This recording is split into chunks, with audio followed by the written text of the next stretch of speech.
கிறிஸ்துவுக்குள் அன்பான கர்த்தருடைய பிள்ளைகளே, இன்றைய வேத வசனமும் ஜெபமும் சங்கீதங்களின் புஸ்தகம் 103 சங்கீதம் 8-9 வசனம். கர்த்தர் உருக்கமும் இரக்கமும் நீடிய சாந்தமும் மிகுந்த கிருபையும் உள்ளவர். என் அன்பு கர்த்தருடைய பிள்ளைகளே, கர்த்தர் உருக்கம் நிறைந்தவர், இரக்கம் நிறைந்தவர், நீடிய சாந்தமும் மிகுந்த கிருபையும் உள்ளவராம்.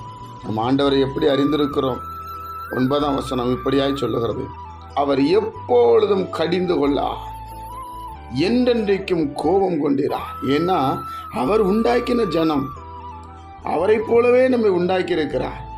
நாம் தவறு செய்யும் போது அவர் கடிந்து கொள்ளுகிறார், நம்மை திருத்த நினைக்கிறார், அவர் வழியிலே கொண்டு வர நினைக்கிறார். தேவ பிள்ளைகளை, அவருடைய அன்பை புரிந்து கொள்ளுங்க. அவர் உருக்கமும் இரக்கமும் நீடிய சாந்தமும் மிகுந்த கிருபையும் உள்ளவர். எந்த மனிதன் அவரை நோக்கி பார்க்கிறானோ அந்த மனிதனுக்கு ஒரு அற்புதங்களை செய்ய அவர் உண்மையுள்ளவராயிருக்கிறார். அதனால்தான் உங்களோடு இருக்கும்படி பரிசுத்த ஆவியானவரை உங்களுக்கு தருகிறேன் என்று கர்த்தர் சொல்லிவிட்டு போனார். என் அன்பு கர்த்தருடைய பிள்ளை, அவர் எப்பொழுதும் கடிந்து கொள்ளார். சில நேரத்தில் எப்போ பார்த்தாலும் என்னை திட்டிக்கிட்டே இருக்கிறீங்களே, எப்போ பார்த்தாலும் எனக்கு தோல்வியே வந்து கொண்டு இருக்குதுன்னு நினைக்கிறீங்களா? ஏதோ நம்ம வாழ்க்கையில் சரி பண்ண வேண்டிய காரியம் உண்டு. அவர் எப்பொழுதும் கடிந்து கொள்ளார். நீங்களும் நானும் சரியாக இருக்க வேண்டும் என்பதற்காக ஆண்டவர் சில நேரங்களில் சில சிச்சுவேஷன்களை அனுமதிக்கிறார். என் அன்பு கர்த்தருடைய பிள்ளைகளை, அவருடைய முதலாவது ஒரு அன்பை நம்ம புரிஞ்சுக்கிடணும். அவர் உருக்கம், நீ பார்த்து உருக்கம் அடைகிறவர், இரக்கம் உள்ளவர், நீடிய சாந்தம் உள்ளவர். நமக்கு நியாயம் செய்யும்போது கோவப்படுறது இல்லைங்க, நமக்கு நீதி செய்யும்போது அவர் ரொம்ப அவசரப்படுறது இல்லைங்க. இல்லைன்னா நம்ம இன்னைக்கு இருந்திருக்க முடியாது இல்லையா? ஆண்டவர் எவ்வளவு பிரச்சனை, எவ்வளவு போராட்டத்திலேருந்து நம்மை காப்பாற்றி தாங்கி ஏந்தி சுமந்து நம்மளை கொண்டு வந்தார்.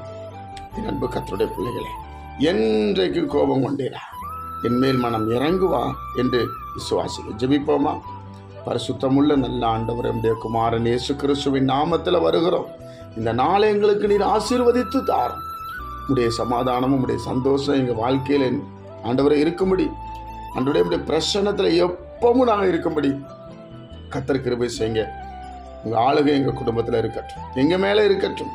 ஒவ்வொரு நாளுமே நாங்கள் இது எப்படிப்பட்டவர் என்பதை அறிந்து கொள்ள எங்களுக்கு கிருபை செய்யுங்க. இயேசு கிறிஸ்துவின் மூலம் இந்த ஜெபத்தை ஏறெடுக்கிறோம் நல்ல பிதாவே, ஆமென்.